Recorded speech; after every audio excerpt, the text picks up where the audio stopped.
কুপুত্র যদি বা হয় কুমাতা কখনো নয়। একটি ৮ বছরের ছোট্ট ছেলে কিছুতেই খেতে চাইছিল না ঠিক করে।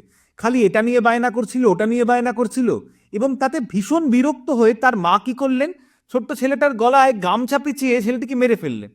এবং ঘটনার আকস্মিকতা কিছুটা কাটলেই নিজেই থানায় গিয়ে আত্মসমর্পণও করলেন। বাচ্চাটা দুষ্টুমি করেছিল, প্রয়োজনের চেয়ে বোধহয় কিছুটা বেশিই বিরক্ত করেছিল তার মাকে। তাতে সে শাস্তি কি পেল? মৃত্যুদণ্ড। নিশ্চিতভাবেই তার মাও সাজা পাবেন, সে প্রসঙ্গ থাক। একটু ভেবে দেখুন তো, আমরা কি খুব সহজেই ইদানিং রেগে যাচ্ছি, বিরক্ত হচ্ছে, হিংস্র হয়ে উঠছি? আমরা কি বাহ্যিক জিনিসপত্রের উপর এতটাই মনোযোগী হয়েছি যে নিজেদের ভালো থাকার সঙ্গে আপোষ করে নিচ্ছি?